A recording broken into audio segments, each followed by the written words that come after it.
रघुपति राघव राजा राम, पतित पावन सीताराम। नाज़रीन आदाब, मैं हूं सैयद अहमद जिलानी। आप सभी का खैर मकदम है। आज की खास पेशकश अहिंसा और बापू। गांधी जी की आज पैदाइश है। जी हां, मुल्क भर में बाबा कौम महात्मा गांधी का यौम पैदाइश बड़े पैमाने पर मनाया जा रहा है। आज बापू का 147वां यौम पैदाइश है। इस मौके पर बापू को जगह जगह याद किया जा रहा है। महात्मा गांधी ने मुल्क को अंग्रेजों की गुलामी से आज़ाद कराने में अहम किरदार अदा किया था। साथ ही मुल्क में सेकुलरिज्म की बका के लिए भी इन्होंने अहम रोल निभाया है। आज चंद फ़िरका परस्त ताकतें बाबा कौम के उसूलों को फरामोश कर चुकी है, जिसके सबब मुल्क में जमहूरियत की बका को खतरा लाहक हो गया है। गांधी ने अदम तशद्दुद के जरिए मुल्क को अंग्रेज़ों की गुलामी से आज़ाद कराया। फ़िरका परस्त ताकतें आज मुल्क में मजहब के नाम पर बेकसूर लोगों पर हमले हो रहे हैं। हमें गांधी जी के उसूलों पर चलने की ज़रूरत है, वरना दुनिया की सबसे बड़ी जमहूरियत कहलाने वाले हिंदुस्तान की जमहूरियत खतरे में पड़ जाएगी। तो नाजरीन, शुरू करते हैं आज का खुसूसी प्रोग्राम अहिंसा और गांधी। रघुपति राघव राजा राम, पतित पावन सीताराम। और मुल्क आज बाबा कौम महात्मा गांधी की सालगिरह मना रहा है। इस मौके पर बापू को जगह जगह याद किया जा रहा है। बापू से मुताल्लिक एक अहम बात यह भी है कि इन्हें उर्दू ज़बान से काफ़ी लगाव था। गांधी जी ने मुख्तलिफ ज़बानों में अखबारात निकाले, जिसमें उर्दू अखबार भी शामिल है। इन्होंने हरिजन सेवक नाम से उर्दू अखबार शाया किया था। पेश उर्दू अखबार हरिजन सेवक पर रोशन आरा की खास रिपोर्ट। खींचो न कमानों को न तलवार निकालो, जब तो मुकाबिल हो तो अखबार निकालो।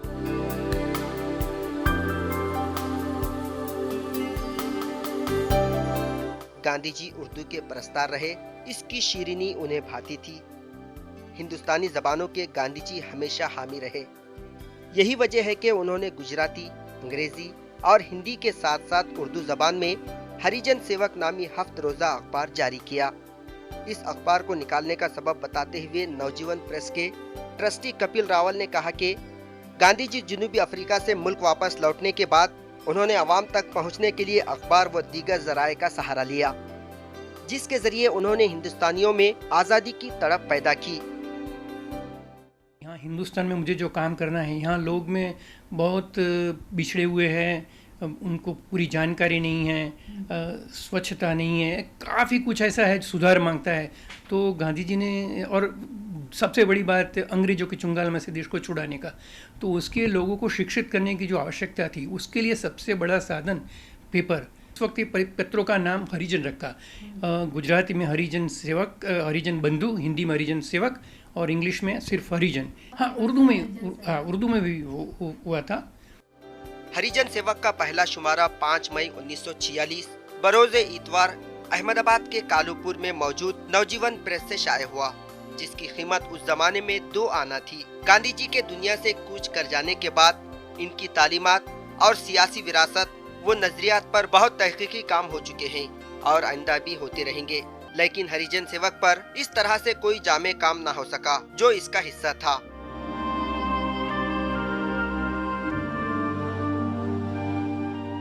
आज से 10 साल पहले गुजरात से शाये होने वाला गुलाम मोहम्मद अंसारी का मजमून गुजरात में उर्दू सहाफत 1947 के बाद एक जायजा मजमून ही नुमाया नजर आता है। और एक लंबे अरसे के बाद उनको ये एहसास हुआ कि उर्दू में भी अखबार निकालना चाहिए। अंग्रेज़ी में, हिंदी में वो अखबार निकाल ही रहे थे, कई अखबारों की अदारत भी कर रहे थे। तो इस तरह उन्होंने 5 मई 1946 को उर्दू में हरिजन सेवक नामी अखबार अहमदाबाद से जारी किया। उसमें उन्होंने लिखा, ख़ास बात ये थी कि देवनागरी के साथ उर्दू भी चाहिए। उनका कहना ये था कि इसके ज़रिए हम बहुत बड़े लेवल तक, मुल्क गिर पैमाने पर लोगों तक पहुंच सकेंगे। आज़ादी से कब्ल उर्दू ही आम राब्ते की ज़बान थी, इसीलिए गांधी जी ने हरिजन सेवक अखबार शुरू किया था। उर्दू अदीब प्रोफेसर निसार अहमद अंसारी ने गांधी जी के अल्फाज को दोहराते हुए कहा कि जो जबान आमतौर पर बोली और समझी जाती है वो हिंदुस्तानी है। तकरीबन 3 साल तक हरिजन सेवक शाये होता रहा। इस अखबार में गांधी जी के मज़ामीन और इनसे खत व किताबत करने वालों के मसाइल वो खुतूत शाये होते रहे। और उर्दू एक ऐसी ज़बान थी जो तकरीबन कमोबेश थोड़े बहुत फ़र्क के साथ पूरे देश में बोली समझी जाती थी। इसलिए गांधी जी ने कहा कि वो ज़बान जो आम तौर पर बोली और समझी जाए, और उसको उन्होंने हिंदी के बजाय हिंदुस्तानी नाम दिया। असल में आज़ादी के बाद जो माहौल पैदा हुआ, बहुत सारे इज़म्स आए, वाद आए, उसमें भाषावाद भी आया, उर्दू पढ़ने लिखने वालों की तादाद घटने लगी और उर्दू पर्चा जारी रखना उनके लिए मुश्किल हो गया था। और आखिरी पर्चा उसका 8 फरवरी 1948 का शुमार था। लेकिन गांधी जी को जब ये पता चला तो उन्हें बड़ा अफसोस हुआ और उन्होंने अपने बड़े दुख का इजहार किया और ये कहा कि वो पर्चा जारी रहना चाहिए। 1949 में आखिर ये अखबार बंद हो गया। इसके बाद से आज तक गांधी जी का ये अखबार हमारी आंखों से ओझल रहा।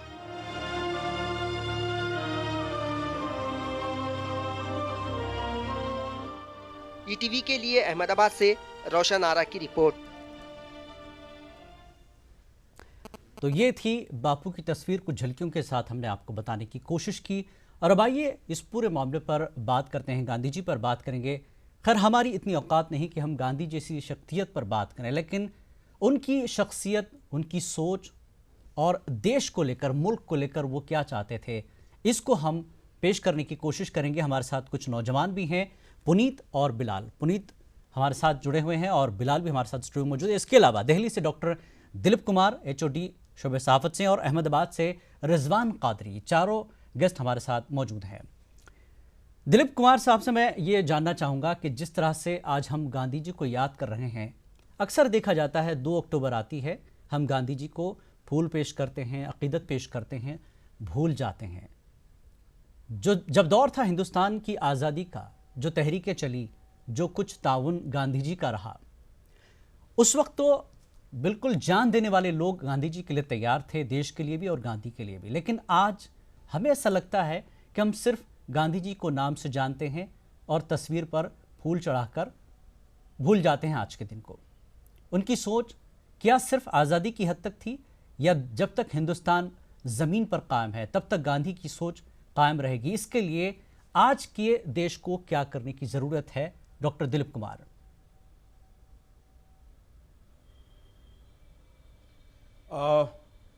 डॉक्टर स्टेनले जोन्स के शब्दों से मैं अगर कहूं जी, उन्होंने बड़ी एक खूबसूरत सी बात कही थी कि नाथूराम गोडसे के गोली से जो नाथूराम गोडसे के बंदूक से जो गोली चली, वो गांधी के शरीर को तो जरूर उसने मार दिया, और जो उसका मकसद था कि गांधी के विचारों को भी मार दिया जाए, लेकिन उसने गांधी के शरीर को मार करके उनके विचारों को मुक्त कर दिया। और उनके विचार जो सशरीर गांधी जी थे, उसके बाद का जो उनका विचार था वो ज़्यादा बलशाली साबित हुआ।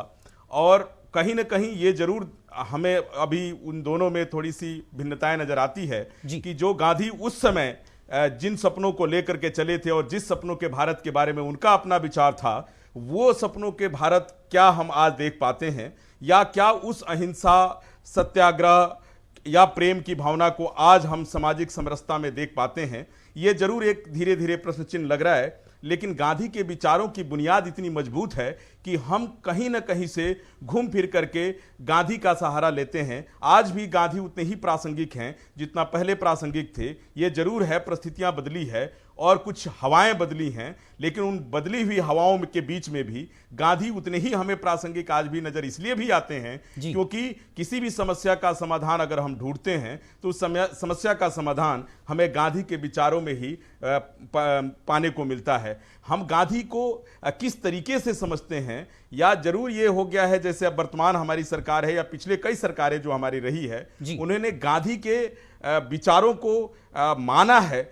मेरा मानना है कि गांधी के विचारों को मानने के बजाय उन्हें अपनाने और आत्मसात करने की जरूरत है, क्योंकि गांधी हमेशा से ही ये चाहते थे कि राजनीतिक ध्रुवीकरण न हो, अस्पृश्यता की भावना न हो, सभी लोग पढ़े लिखे पढ़े लिखें या देश में सत्ता का विकेंद्रीकरण हो, वो सत्ता का विकेंद्रीकरण जो आज कहीं केंद्रित होते हुए नजर आ रही है, ये कहीं ना कहीं गांधी के विचारों को चोट पहुंचाती है। लेकिन हम लोग गांधीवादी जो विचारधारा के मानने वाले और समझने वाले लोग हैं, इतने आसान्वित हैं कि हमें ये लगता है कि नहीं, गांधी फिर से दोबारा वापस आएंगे, युवाओं में आएंगे, अन्ना हजारे के रूप में कभी आएंगे, और इस तरीके से जो गांधीवादी विचारधारा है वो कहीं ना कहीं से फिर देश की उस बुनियाद में चूंकि रची बसी है, तो किसी भी दृष्टि से हम ये मान के चलते हैं कि देश में गांधीवादी विचारधाराओं का थोड़े देर के लिए पटाक्षेप हो सकता है, लेकिन हरास होते हुए नजर आए, ऐसा हमें अभी फिलहाल नहीं लगता है। बिल्कुल, बहुत बहुत अच्छी बातें आपने कही दिलीप कुमार साहब।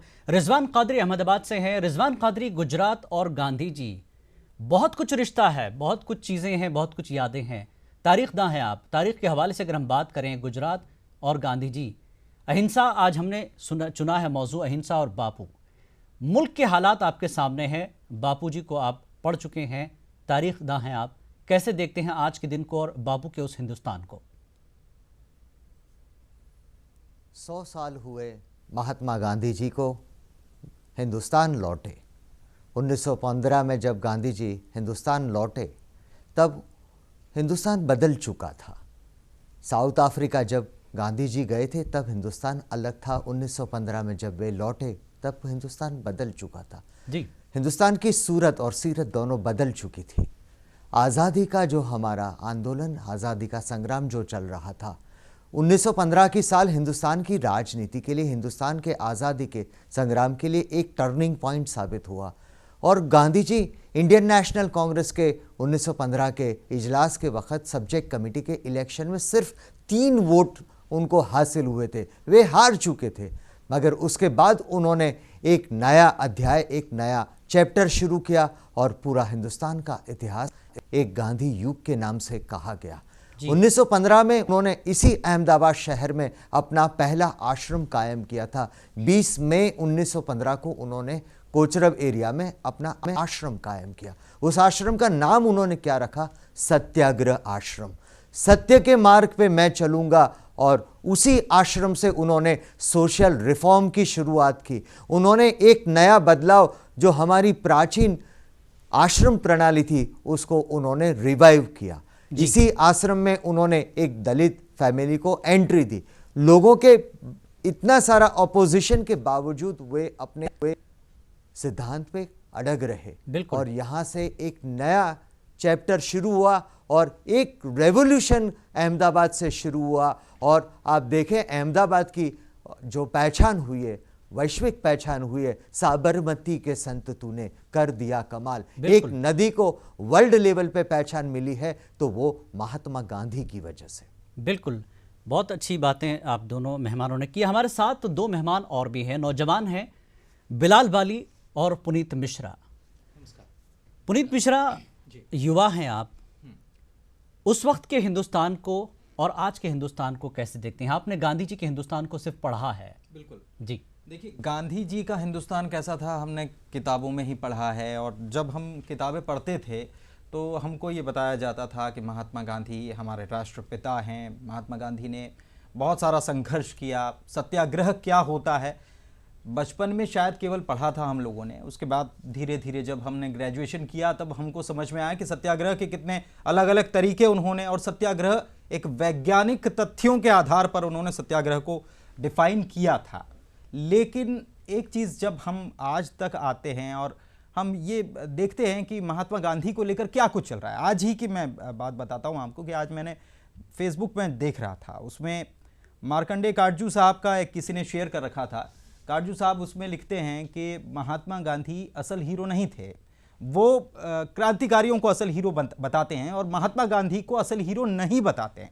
हैरानी की बात होती है, हैरानी होती है कि और आज का युवा ये सोचता है कि आखिर महात्मा गांधी को हीरो क्यों नहीं बताया जा रहा, और आज क्यों, जो हमने किताबों में जो बातें पढ़ी हैं जी, आखिर वो बातें क्या सच थी कि ये जो हमारे जस्टिस साहब बोल रहे हैं या नई बातें निकलकर सामने आ रही हैं वो सच है। फिर जानकारी ये निकलकर सामने आती है कि कहीं संविधान में नहीं लिखा है कि महात्मा गांधी राष्ट्रपिता हैं। तो ये सब बातें थोड़ी कंफ्यूज करती हैं।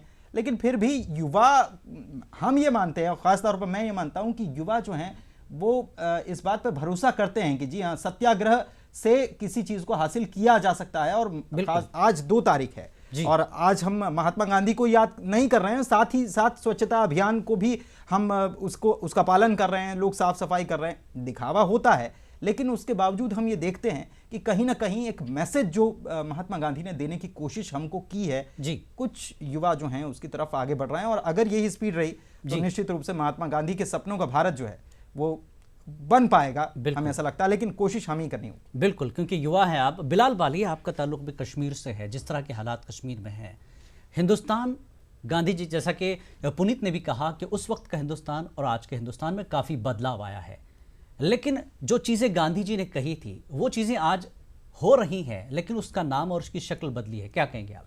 देखिए जिलानी साहब, प्रोग्राम में आने से पहले मैं सोच रहा था कि मैं किन बातों का जिक्र करूं कि जो गांधी जी के बारे में दुनिया नहीं जानती है जी।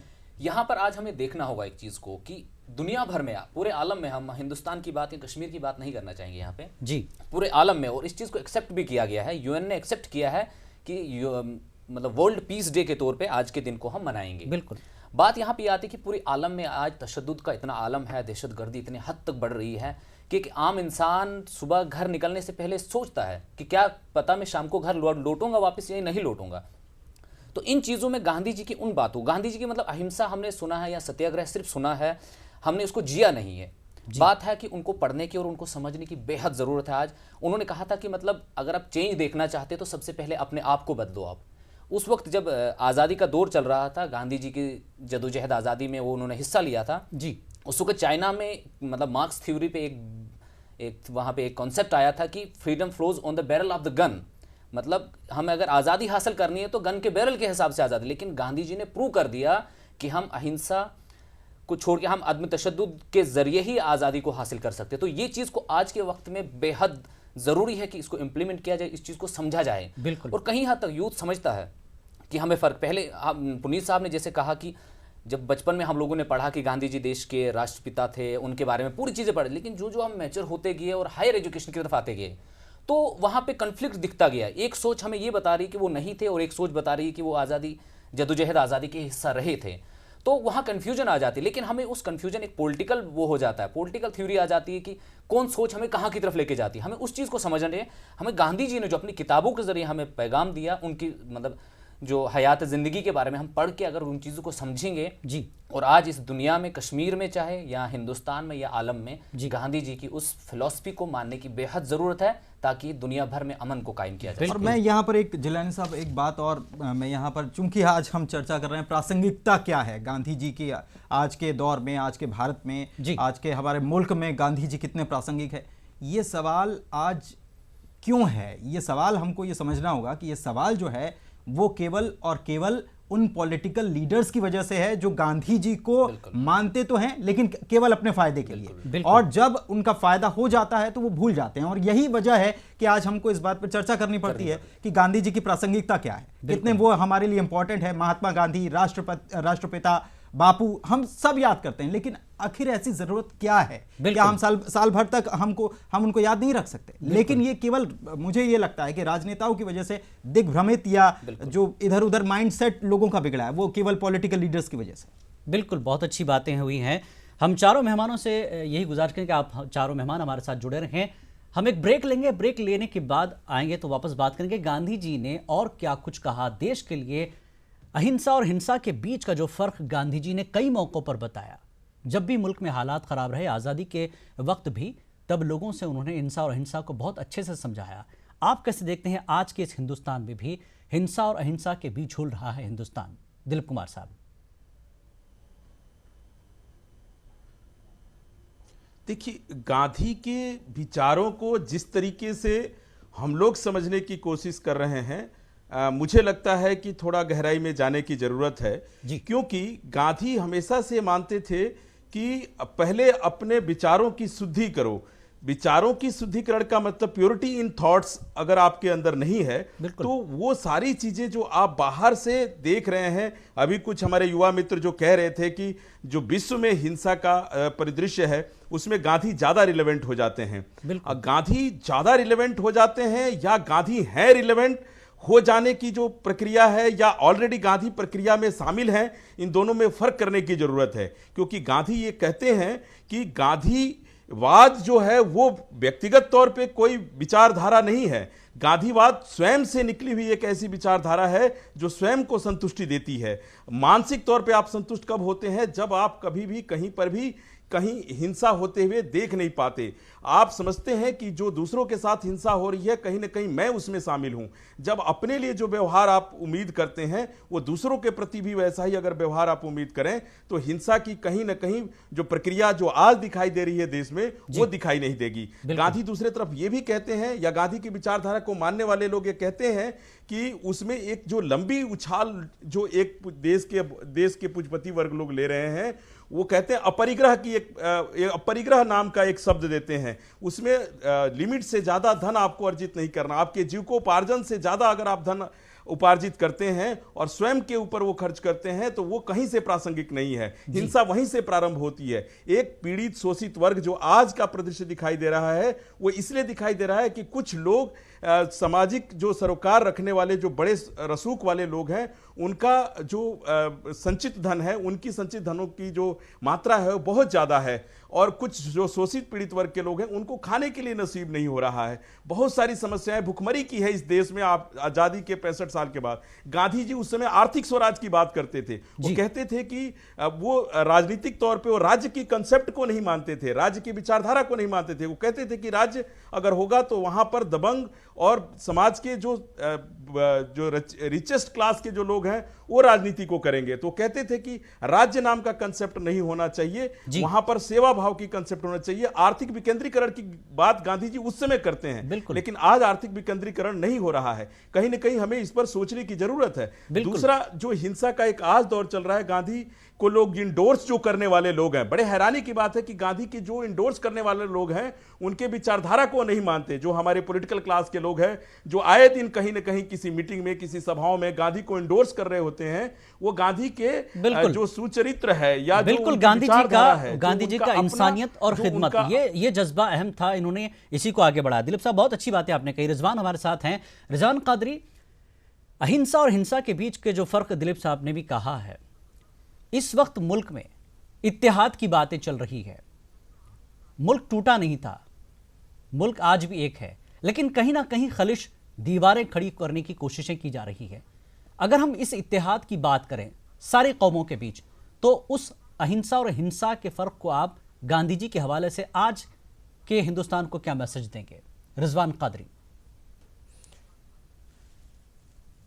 मैं मेरी बात आपको 1931 के 1931 के टाइम मैगजीन के द्वारा प्रस्तुत करूंगा। जी। 12 मार्च 1930 को महात्मा गांधी अहमदाबाद से दांडी की ओर चले थे। अभी इनका सत्याग्रह पूरा होगा कि नहीं वो किसी को पता नहीं था जी। मगर दुनिया का जो वो ज़माने का रिनाउंड मैगजीन जो था टाइम मैगजीन, उनने 31 मार्च 1930 के इश्यू के ऊपर सेंट गांधी की तस्वीर प्रस्तुत की जी, पब्लिश की।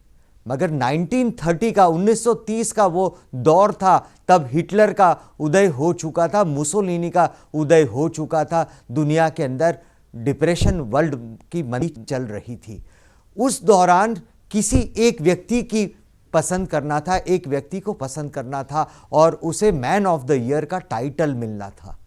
और आप देखें, हिटलर यानी हिंसा का प्रतीक, मुसोलिनी वो भी हिंसा का प्रतीक था। तब 1931 के 5 जनवरी के इश्यू में मैन ऑफ द ईयर के तौर पर महात्मा गांधी जी को नवाजा गया था, क्योंकि वे प्रतीक थे सत्य, अहिंसा और सत्याग्रह के प्रतीक थे, इंसानियत के वे प्रतीक थे। एक ऐसे इंसान थे जिन्होंने अपने एक 5 फुट 5 इंच की गांधी जी की हाइट थी। आप देखें, अभी रिसेंटली मुझे उनका जो बॉडी का डिस्क्रिप्शन वो देखने मिला है महाराष्ट्र आर्काइव्स में। एक 5 फुट 5 इंच की ऊंचाई वाला बंदा क्या कर सकता है? अहमदाबाद से 240 मील चला, दांडी की ओर चला और उन्होंने अपना मुकाम दुनिया को बता दिया कि आप सत्य के माध्यम से, अहिंसा के माध्यम से क्या कर सकते हैं, अंग्रेजों की ताकत को भी हिला सकते हैं। आज वही मार्ग पे हमको चलने की जरूरत है और यही मैन ऑफ द ईयर का 1931 का गांधी जी को जो टाइटल पे जगह मिली थी, टाइम मैगजीन में जगह मिली थी, वो उनकी सिर्फ नाम नहीं था, उनकी शख्सियत नहीं थी, वो सत्य की ताकत थी, वो अहिंसा की ताकत थी, वो सत्याग्रह। बिल्कुल, सच्चाई और अहिंसा के जरिए उन्होंने एक बड़ी ताकत को, अंग्रेजों की एक बड़ी ताकत को बेबस कर दिया था और 47 का वो दिन हिंदुस्तान को देखने को मिला था। पुनीत हमारे साथ हैं, युवा नौजवान हैं। ब्रेक में हम बात कर रहे थे हिंदुस्तान जब आज़ाद हुआ, दिल्ली और कोलकाता की कुछ बात करें। हम चाहते हैं कि हमारे नाज़रीन भी उनकी इस बात को सुने। पुनीत, आप कह रहे थे जी हाँ, दिल्ली और कलकत्ता की बिल्कुल बात। जिलानी साहब, मैं ये आपको ये बता रहा था कि ईटीवी पर ही मैं कुछ दिन पहले प्रोग्राम देख रहा था। ईटीवी उत्तर प्रदेश पर ये प्रोग्राम चल रहा था और उसमें इस बात का जिक्र था कि 1947 15 अगस्त 1947 का वो दिन जब देश आज़ाद हुआ था, और जब देश आज़ाद हुआ था तो कुछ जगहों पर जश्न मनाया जा रहा था, लेकिन कई सारी ऐसी जगहें थी जहां पर लोग एक दूसरे के खून के प्यासे थे। और तब आपने एक बहुत अच्छा प्रोग्राम मैंने देखा था, उसमें एक बहुत बढ़िया सवाल उठाया गया था, और सवाल ये था कि आज़ाद उस दिन था कौन। दरअसल पंडित जवाहरलाल नेहरू जो हैं वो प्रधानमंत्री उस वक्त थे, और वो दिल्ली में कैद होकर रह गए थे क्योंकि हर तरफ दंगे बहुत ज़्यादा फैले हुए थे जी। दूसरी तरफ महात्मा गांधी की इमेज जो है वो आप समझिए कि कितनी अच्छी इमेज थी। कोलकाता में जहां सबसे ज़्यादा दंगे हो रहे थे, वो उस इलाके में बगैर किसी लाव लश्कर के, बगैर किसी सुरक्षा के वहां पर घूम रहे थे और लोगों को समझाने की कोशिश कर रहे थे कि शांत रहिए, और उनकी जो मंशा थी वो करने की कोशिश कर रहे थे जी। तो इससे ये समझ में आ जाता है कि उनकी इमेज क्या थी। इतने हिंसाग्रस्त इलाके में वो वहां जा करके और वहां लोगों को समझा रहे, लेकिन उनका कोई बाल बांका नहीं हुआ। तो एक संत की जो उपाधि जो दी गई उनको, वो शायद इसी वजह से दी गई, और इसी वजह से आज पूरी दुनिया उनको मानती भी है। बिल्कुल। लेकिन हैरानी होती है कि बाकी पॉलिटिकल पार्टीज जो है, मैं बार बार ये कह रहा हूं क्योंकि इसी की पॉलिटिकल पार्टीज जो हैं वो देश को कहां ले जाना है ये डिसाइड करती हैं, और यहीं पर कमी रह जाती है कि महात्मा गांधी को पूछते हैं, उनको याद भी करते हैं, लेकिन उसके बाद उनकी बातों को हम भूल जाते हैं। बिल्कुल बिल्कुल। बहुत बिलाल बाली, आपसे भी बात हो रही थी, आपने कहा कि जो चीज़ें उस वक्त गांधी जी ने कही थी देश को बनाने के लिए आज हो रही हैं, लेकिन कुछ बदलाव के साथ। क्या बदलाव आप देखते हैं, क्या कहा था गांधी जी ने? आप देखिए, सबसे पहले मैं बात करूंगा, दिलीप साहब ने एक बात कही कि प्योरिटी इन थॉट्स, कि हमें अंदर जीना होगा। खाली कहने से, बात करने से, या इस तरह प्रोग्राम डिबेट करने से, या एक दिन मनाने से कुछ नहीं होने वाला है। बिल्कुल। अगर हम चेंज चाहते सच में, उन प्रिंसिपल्स को जो गांधी जी ने कहा था, जो चाहते थे कि मेरा देश, मेरा मुल्क ऐसा हो, हमें उन चीज़ों पर अमल करने की बहुत ज़्यादा ज़रूरत है आज के वक्त में। और ये शुरुआत कहीं और से नहीं, मैं ऑडियंस से नहीं कहूँगा कि आप शुरुआत कीजिए, मुझसे शुरुआत होती है सबसे पहले, कि मैं शुरू करूँ और मैं इसको इम्प्लीमेंट करूँ आज से और अभी से जी। गांधी जी की दूसरी बात जो है पॉलिटिकल रिफॉर्म, ये नहीं, इकोनॉमिक इंडिपेंडेंस, मतलब इक्तिसादी आज़ादी की बात की थी उन्होंने। जब वो 1915 में हिंदुस्तान वापस आए, उससे पहले उनका रहन सहन वो अलग था, क्योंकि वो अफ्रीका में रहे, उससे पहले लंदन में थे, तो उनका रहन सहन, पहनावा वगैरह सब अलग था। बिल्कुल। लेकिन जब हिंदुस्तान वापस आए तो सबसे पहले उन्होंने अपने पहनावे को बदला, कि अगर मुझे हिंदुस्तान के लिए कुछ काम करना है तो मुझे इसमें ढल जाना होगा, मुझे लोगों को बताने से पहले अपने आप को उस काबिल बनाना होगा कि लोग मेरी बात को समझ सके। तो सबसे पहले उन्होंने अपना जो उनका ड्रेस था, जो आखिरी दम तक उन्होंने पहना, वो चीज़।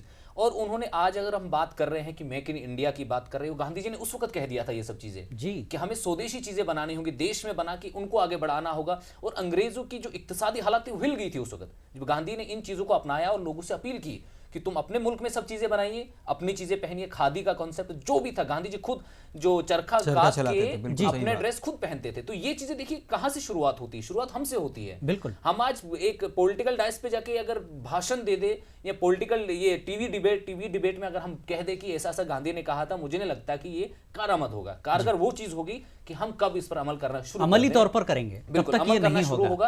और जो इकोनॉमिक इंडिपेंडेंस है, उन्होंने जो उसको ख्वाब देखा था, उसको आज इंप्लीमेंट करने की जरूरत है। जो मेक इन इंडिया है, जो भी है, हमें मुल्क को इतना ताकतवर बनाना होगा ताकि जो भूखमरी, किसान जो परेशान है मुल्क भर में, उन सबको एक अपना हक मिल सके और वो मुल्क की तरक्की में अपना हक अदा कर सके। बिल्कुल, बहुत अच्छी बात। दिलीप कुमार साहब हमारे साथ हैं। दिलीप कुमार साहब, जिस तरह से बिलाल बाली ने भी कहा कि हमको सिर्फ याद करने से नहीं, हमको प्रैक्टिकली वो चीज़ लानी पड़ेगी, महात्मा गांधी ने जो कुछ कहा है, लेकिन इसको प्रैक्टिकल कैसे किया जाए। हालांकि नरेंद्र मोदी ने इस मौके पर, खास मौके पर कहा था कि खादी खद्दर जो है वो हर आदमी कम से कम हफ्ते में एक दिन पहने या उसको खरीदे, ताकि ये जो खादी उद्योग है वो बेचारे जिनकी कई समस्याएं, कई परेशानियां हैं, वो सब बाहर आ सकें। लेकिन बोलने से नहीं होगा, प्रैक्टिकल कैसे कराया जाए इसको, दिलीप साहब? देखिए इसमें राजनीतिक इच्छा शक्ति पे प्रश्न चिन्ह इसलिए भी लगता है क्योंकि यदि अगर हमारे देश के जो सबसे बड़े रहनुमा है, इस लोकतंत्र के सबसे बड़े रहनुमाई करने वाले, हमारे अपने आप को प्रधान सेवक कहने वाले इस देश के जो हमारे प्रधानमंत्री मोदी जी हैं, वो कहते हैं कि खादी अपनाओ ताकि खादी से वो स्वदेशी की भावना जागे, स्वदेशी का जो फीलिंग आए वो मन में आए। लेकिन वो स्वदेशी की विचारधारा लाने के लिए क्या हम स्वयं में स्वदेशी उतना महसूस करते हैं? क्या हम स्वयं में वो गांधी की जो सदा जीवन उच्च विचार की जो भावना थी उसको हम जीते हैं क्या? इस पर एक प्रश्न चिन्ह लगता है, क्योंकि आज की जो युवा पीढ़ी है या आज मीडिया के इस क्रांतिकारी दौर में जो लोग हैं वो आपकी कथनी और करनी और खासकर आपके परिवेश को देखते हुए या आपकी वेशभूषा को देखते हुए सोचते हैं, क्योंकि गांधी को वो बेहतर पहले समझते हैं या गांधीवाद को जो जीने वाले लोग हैं, चाहे वो प्रोफेसर रामचंद्र गुहा हो या उनके जैसे हजारों की संख्या में आज भी भारत में लोग मौजूद हैं जो कहते हैं कि नहीं, गांधीवाद ऐसे जिया जाता है। गांधी जी की मार्केटिंग हो गई है आजकल, ऐसा मुझे ऐसा लगता है कि गांधी के विचारों की मार्केटिंग हो रही है रेदर देन कि गांधी के विचारों को जिया जाए या उसे प्रायोगिक रूप में स्वयं में लाया जाए। गांधी जी, हमारे मित्र कह रहे थे, बड़े एक शालीनता के साथ एक बात कहूं कि गांधी जी ने जब विलायत जा रहे थे, जब लंदन जा रहे थे, तो अपनी मां से, जो उनकी सदाचारिणी मां थी, उनसे वादा किया था कि मद्य मांस तथा नारी का मैं सेवन नहीं करूंगा। वो विचारधारा, वो सुचिता और वो शुद्धता देखे उनके विचारधारा का, जो गांधी जी ने आजीवन जिया, और वही गांधी को जीने वाले आज लोग, क्या जो गांधी बिल्कुल पहले तो गांधी जी ने खुद अमल किया, गांधी सोचिए, उन्होंने खुद अमल किया, प्रैक्टिकल किया, तब जाके उन्होंने लोगों से कहा। बहुत अच्छी बात। रिजवान, तो हमें लगता है कि खादी ही पहने हैं आज। रिजवान, कैसे आप देखते हैं कि महात्मा गांधी की जो बातें थी उस वक्त के लिए, स्वदेशी की जो उन्होंने खिलाफ कहा कि ये चीजें नहीं होनी चाहिए मुल्क में, आप तो आज खादी भी पहने हुए हैं, क्या कहेंगे खादी के ताल्लुक से? रिजवान, 1915 में जब गांधी जी लौटे तब उनका कॉन्सेप्ट क्लियर था। उनका जब पहला इंटरव्यू बॉम्बे में लिया गया तब भी उन्होंने कहा था कि हूँ गुजराती होवाથી गुजराती भाषा मार्फते देशनी सेवा करवा मांगू छू जी, यानी मैं गुजराती हूँ और गुजराती के भाषा के माध्यम से मैं सेवा करना चाहता हूँ। वो अफ्रीका से लौटे तब भी उनका कॉन्सेप्ट क्लियर था कि मैं अहमदाबाद को अपनी कर्म भूमि बनाऊंगा, क्योंकि अहमदाबाद हिंदुस्तान का टेक्सटाइल हब वो टाइम पे बन चुका था, हिंदुस्तान का मैनचेस्टर बन चुका था। गांधी जी को पता था कि रेंटे के माध्यम से, चरखे के माध्यम से वो क्या कर सकते हैं, तो उन्होंने अहमदाबाद में आश्रम कायम करने से पहले ही चरखे की खोजबीन करना शुरू किया और चरखे को कैसे हम मॉडिफाई कर सकते हैं, चरखे को आम लोगों तक कैसे पहुंचा सकते हैं, वो उनके अलग अलग एक्सपेरिमेंट्स शुरू हुए। 1915 के अंदर उन्होंने पालनपुर से करीम भाई को भी, एक बुनकर को भी बुला के बसाया था और आश्रम में बाकायदा उन्होंने ट्रेनिंग शुरू किया था। और उसके बाद वो जो उन्होंने इम्प्लीमेंट करके बताया 1920 की साल में, जब नॉन कॉपरेशन मूवमेंट के दौरान इंग्लैंड की मिलों के शटडाउन करना पड़ा था, मैनचेस्टर की मिलों को भी बंद करना पड़ा था, यह स्वदेशी की ताकत गांधी जी ने प्रैक्टिकली करके बताई थी। वो जानते थे कि खद्दर के माध्यम से, एक सूत के धागे के माध्यम से किस तरह से पूरे देश को, समूचे देश को जोड़ा जा सकता है। और इसी वजह से ग्रामोत्थान की बात गांधी जी हमेशा जोर देते कि गांव को किस तरह से अपलिफ्ट किया जाए, वही उनका मेन उद्देश्य हुआ करता था। अब हम, चूंकि वक्त की कमी भी है, इसलिए हम अपने नौजवानों की तरफ आएंगे। पुनीत मिश्रा, बिलाल बाली। पुनीत मिश्रा, मैं चाहता हूं कि बहसीत नौजवान युवाओं को आज के अहम दिन पर क्या मैसेज देंगे, थोड़ा शॉर्ट में? देखिए, सबसे ज़्यादा ज़रूरी बात मैं यहाँ पर कहना चाहूँगा, महात्मा गांधी ने एक बात कही थी, उन्होंने कहा था कि आज़ादी इसके बगैर संभव नहीं, कि अगर गलती करने की अगर उसमें गुंजाइश ना हो तो वो आज़ादी नहीं है जी। काटजू साहब ने जो लिखा है, मुझे उस पर आपत्ति है, मैं यहाँ पर दर्ज करा रहा हूँ, लेकिन यहाँ पर हमको ये सोचना होगा कि महात्मा गांधी ने हमारे लिए सोचा है, हम उनके लिए कितना सोचते हैं, क्योंकि हम उनको जब बापू कहते हैं, उन्हें नमन करते हैं, तो फिर उनके बताए हुए रास्ते पर चलने में शर्म किस बात की है। और हमको राजनेताओं को भी चलाना चाहिए, उनको भी सिखाना चाहिए कि इस रास्ते पर चलिए, ये सही रास्ता है, बापू ने हमें यही रास्ता दिखाया था हमारे हिंदुस्तान को आगे ले जाने। बिल्कुल, गांधी जी ने देश के लिए जिया है, देश के लोगों के लिए जिया है, तो हमें भी कहीं ना कहीं गांधी जी के लिए भी जीना पड़ेगा। बिलाल बाली, आपका मैसेज आज के दिन? जी, मैसेज ये रहेगा कि गांधी जी हमेशा सुपरस्टिशियस, जिसे हम दकियानूसी ख्यालात कहते हैं, गांधी जी खुद तो एक प्रैक्टिकल इंसान थे, वो मजहबी इंसान थे। मजहब एक रहने का, जीने का सलीका है, वो अलग अपना अपना फेथ है, लेकिन उन्होंने हमेशा कहा था कि मेरे पाँव छूने से बेहतर है कि मुझे मेरे साथ पाँव से पाँव मिलाकर आप आगे बढ़िए। तो वही चीज़ है, आज हमें किसी और चीज़ में जाने की ज़रूरत है। उसकी जो डॉक्ट्राइन थी, जो एक सोच थी, हमें उसमें जीने की ज़रूरत है। मैं कौम के जवानों से अपील करता हूं कि जो आज नॉन वायलेंस या वायलेंस की बात हो रही, जो वायलेंस जो बढ़ चुका इस हद तक उसको मतलब हवा दी जा रही है, इससे हट के गांधी जी के उस एस्पेक्ट को एक बार पढ़ लें ज़रूर। बिल्कुल, ज़रूर पढ़ना ज़रूर पढ़ लें एक बार कि उन्होंने नॉन वायलेंस को क्यों तरजीह दी थी वायलेंस पे, और किस तरह उन्होंने जीत हासिल की थी उस वक्त नॉन वायलेंस तरीके से। तो इसी चीज़ को अमल करने की सख्त ज़रूरत है। सिर्फ युवाओं को नहीं, मेरे ख्याल से जैसा पुनीत ने कहा कि सियासी लोगों को भी अब ये पढ़ाना पड़ेगा कि अहिंसा क्या थी, महात्मा गांधी ने क्यों कहा ये। बिल्कुल। डॉक्टर दिलीप कुमार और रिजवान कादरी दोनों बुजुर्ग हमारे साथ हैं, प्रोफेसर भी हैं। दिलीप कुमार साहब, आपने कई बच्चों को पढ़ाया है, युवा इस देश का भविष्य है। युवाओं के लिए आज का मैसेज, और अगर चाहें तो आप सियासतदानों को भी कोई मैसेज दे सकते हैं। दिलीप साहब। मैं ये मानता हूं, एक छोटी सी बात से इस बात को मैं पूरा करूं, मुकम्मल करूं अपनी बात को जी। और वो ये है कि इंसान जब सफलता की तरफ चलता है, या चाहे वो युवा पीढ़ी हो या नेता हो, तो वो हमेशा झुक करके चलता है। और मान लीजिए कि अगर किसी को पहाड़ी पर माउंट एवरेस्ट पे चढ़ाई करनी है तो उसे हमेशा अपने आप को झुका करके चलना पड़ता है, जबकि अगर पहाड़ से नीचे उतरना हो तो अपने आप को वो अकड़ करके चलता है और उसमें गिरने का डर ज्यादा रहता है। तो मेरा मानना है कि आज अगर देश को समग्रता के साथ एक साथ सबको लेकर चलना है, सबका साथ सबके विकास की बात अगर करनी है, तो हमें थोड़ा सा सभी को थोड़ा थोड़ा झुक करके एक दूसरे की भावनाओं की कद्र करते हुए सबको साथ लेकर के चलना चाहिए। ये युवाओं के अंदर ये भावना इसलिए भी ज्यादा जरूरी है क्योंकि आज की जो युवा पीढ़ी है उन्हीं पर देश का कल का भविष्य टिका हुआ है। तो घर से अगर उनके संस्कार अगर अच्छे निकले, हम ये सोचे कि जो हमें अच्छा लगता है वो वही चीज हम दूसरे के लिए भी करें, तो मुझे लगता है कि गांधी की विचारधारा को सकारात्मक रूप में हम इस दुनिया में देख पाएंगे। बिल्कुल, बहुत अच्छी बात। रिजवान कादरी, आपसे भी यही रिक्वेस्ट है कि आप देश को, नौजवानों को क्या मैसेज देंगे आज के दिन? मेरा नौजवानों से गुजारिश है कि एक बार गांधी जी की ऑटोबायोग्राफी पढ़े।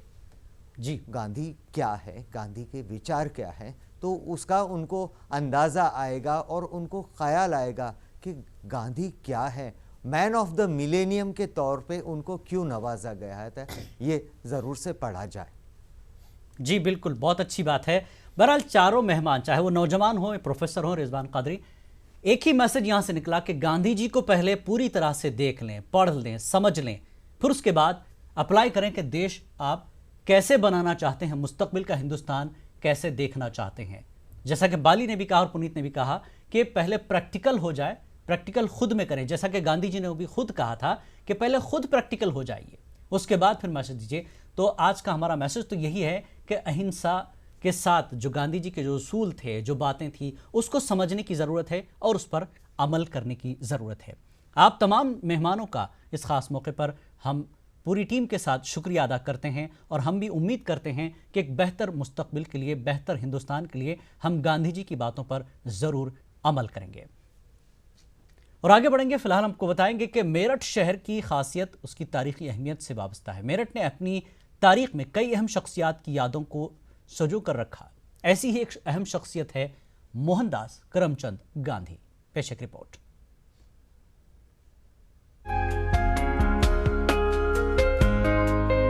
मेरठ में मुस्तफा कैसल, मेरठ कॉलेज, नौचंदी मैदान और गांधी आश्रम आज भी महात्मा गांधी के मेरठ दौरे की अहम निशानियों के तौर पर मौजूद है। भारत छोड़ो तहरीक और जंग आज़ादी के वक्त गांधी जी ने इस इलाके के अवाम में मोहब्बत और कुर्बानी के उस जज्बे को महसूस किया था जो मेरठ के मुजाहिदीनों ने 1857 में एक नज़ीर के तौर पर पेश की थी। गांधी जी के नजरिए ने उस वक्त भी दुनिया भर के सियासतदानों को सोचने पर मजबूर कर दिया था। आज के माहौल में भी गांधी जी की तालीमात को महसूस किया जा रहा है। फिरका वाराना तशद्दुद के खिलाफ जहां गांधी जी ने मरण व्रत करके अवाम को समझाने की कोशिश की, वहीं खुद को तकलीफ में रखकर मुल्क की तकालीफ को दूर करने की भी कोशिश की। गांधी जी की इससे ज़्यादा हमें आज की जो तालीमात हैं, जो आज हमें ज़रूरत है, इस वक्त में हम देख रहे हैं कि जैसे हालात पैदा हो रहे हैं और जिस तरह से जो है आज सन 47 के बाद से, पार्टीशन के बाद में इन दोनों मुल्कों के उससे हालात पैदा हुए हैं। शायद अगर उनकी तालीमात पे हम लोग अमल करते तो ये हालात, ये वाक़यात हमें देखने को ना मिलते। तारीख के जानकार और समाजी अफराद मानते हैं कि दोबारा मुल्क में जिस तरह से आपसी नाइत्तेफाकी और तशद्दुद का माहौल पैदा हो रहा है वो समाज और मुल्क की सलामती के लिए खतरनाक साबित हो रहा है। गांधी जी के वक्त में मुल्क में जब कभी भी इस तरह के हालात पैदा हुए या पैदा करने की कोशिश की गई तो गांधी जी ने तहरीक, अनशन और मरण व्रत के जरिए आवाम को न सिर्फ समझाने की कोशिश की बल्कि हुकूमत को भी मजबूर कर दिया। गांधी कभी भी भारत का विभाजन नहीं चाहते थे। अंतिम समय तक, आखिरी तक वो इसी में लगे रहे कि विभाजन ना हो, और जो झगड़े उनके सामने शुरू हो गए थे विभाजन से जस्ट 1-1.5 साल पहले बांग्लादेश में भी और बाकी इलाकों में, वो वहीं घूमते रहे। उन्होंने सारी पॉलिटिक्स सब कुछ छोड़ दिया, बस वो झगड़े रुकवाते हुए घूमते रहे। उनका एक ही अंत तक यही रहा कि तुम लड़ो मत, तुम जुड़े रहो, क्योंकि अगर तुम लड़ोगे और टुकड़े में बटोगे तो फिर और लोग तुम्हारा फ़ायदा उठाएंगे। 2 अक्टूबर और 30 जनवरी को महज तकरीबात और जलसों का इनेकाद करके समाजी जिम्मेदारियों से सुबकदोशी हासिल नहीं की जा सकती। गांधी जी को सही खराज अकीदत उनकी तालीमात पर अमल पैरा होना है। मेरठ से ETV उर्दू के लिए तंजीर अंसार की रिपोर्ट।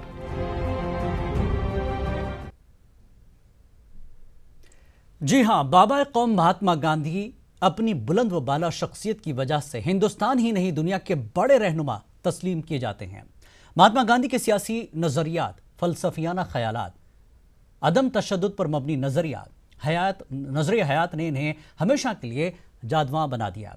इन्होंने हिंदुस्तान के रोशन मुस्तकबिल के लिए हिंदू मुस्लिम इत्तेहाद पर जोर दिया और कई इक़दामात उठाए थे। जंग आज़ादी में गांधी जी के नजरियात व ख्यालात ने दुनिया को इनका हमनवा बनाया। इन्होंने हमेशा जान लेने के बजाय कौम के अंदर जान देने की कुव्वत पैदा की। जुल्म का मुकाबला असलहे के बजाय अहिंसा से करने की तलकीन की, जिसकी वजह से एक ज़बरदस्त हुकूमत इनके आगे बेबस हुई और मुल्क आज़ाद हुआ। गांधी जी ने हमेशा हिंदू मुस्लिम इत्तेहाद पर जोर दिया, जिसकी मिसालें कोलकाता के बलिया घाटा में बिखरी पड़ी हैं। कोलकाता के बलिया घाटा में कभी मुसलमानों की कसीर आबादी हुआ करती थी। आज भी यहां मुसलमानों की यादगारें बिखरी पड़ी हैं। तहम बंटवारे के वक्त यहां की मुस्लिम आबादी सिमट गई। बांग्लादेश रिफ्यूजियों की बंगाल आमद के साथ इस इलाके पर रिफ्यूजियों ने कब्जा किया। 1946 का फसाद लंबे अरसे तक चला। फसाद के खत्म होने के बाद भी तनाव देखा गया। मगरबी बंगाल के नवाखाली में फरका वाराना फसाद से परेशान गांधी जी ने कोलकाता का रुख किया और 1 माह तक यहां नवाब हैदर अली के मकान में क़याम किया। और इस मुद्दत में आपसी इत्तेहाद को मजबूत तर बनाने की कोशिशें जो आज भी याद की जाती हैं। इसी इलाके के रिहायशी मानिक बनर्जी की उम्र उस वक्त 8 साल थी।